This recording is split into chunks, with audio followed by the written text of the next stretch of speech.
Welcome back to Jerusalem Dateline. Schindler's List stands as one of the most moving films of all time. The movie shows how Oskar Schindler saved nearly 1,200 Jews during the Holocaust. As Chris Mitchell reports, Christian leaders recently met one of Schindler's survivors during a seminar at the World Holocaust Remembrance Center, Yad Vashem. At the end of Schindler's List, made in 1993, the survivors placed stones of remembrance on his grave in Jerusalem. Today, Ewa Ratz is one of those survivors.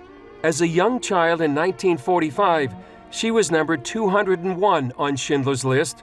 Her mother, Fela, was numbered 202. Every time I come here, I am very moved, really, because he's my survivor. They ask me in Poland, how did you survive the Holocaust? I say, first of all, the Almighty God. Second, my mother. And third, of course, Oskar Schindler. Ratz addressed Christian leaders at the gravesite. I loved Mr. Schindler, Herr Director. All of us loved him. An angel of mercy, really. We knew exactly what he's doing and how difficult it is to do it. Ratz later told the group about surviving the Holocaust and life in the camp before she met Schindler. The Germans were terrible. 25 lashes on the behind was every day. They hang people in the Appelplatz every 2 days with no reason. I think that Hitler and the Nazism really convinced them that really they are not human. These Christian leaders came as part of a seminar hosted by Yad Vashem and the Museum of the Bible. Yad Vashem here in Jerusalem is dedicated to preserving the memory of the Holocaust for future generations. It's also committed to educate this present generation about the dangers of anti-Semitism and remaining silent in the face of evil. We think about the Holocaust, the church was silent. We don't have to be silent today. Susanna Kokkonen leads the seminar for Christian leaders.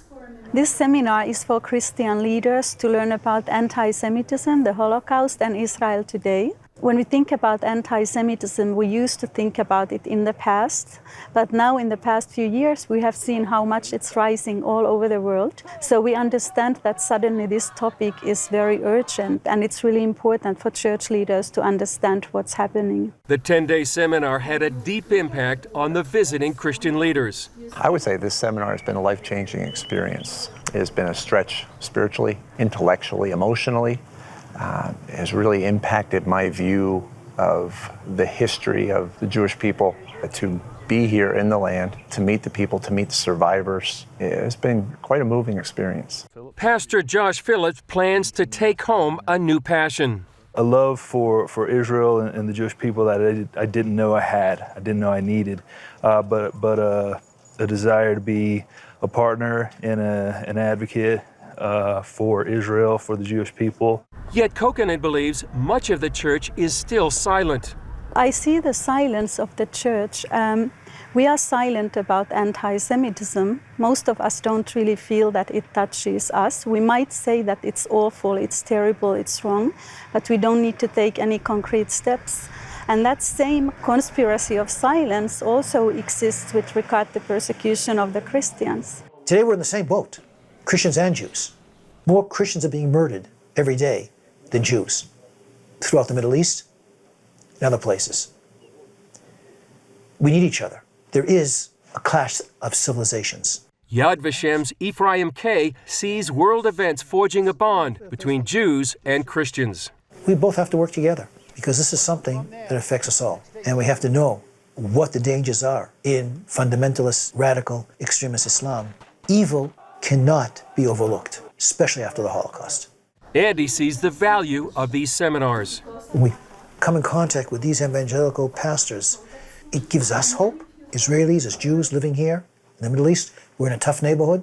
It's not easy, but they give us a lot of support, a lot of optimism, which is important. And they embrace us and we embrace them. It couldn't be better. Ratz agrees. I want that everyone will know what Schindler was. Schindler was not a Jew. He was a Christian. And I'm sure that many Christians, maybe they will do the same. I believe in the Christians. Chris Mitchell, CBN News, Yad Vashem, Jerusalem.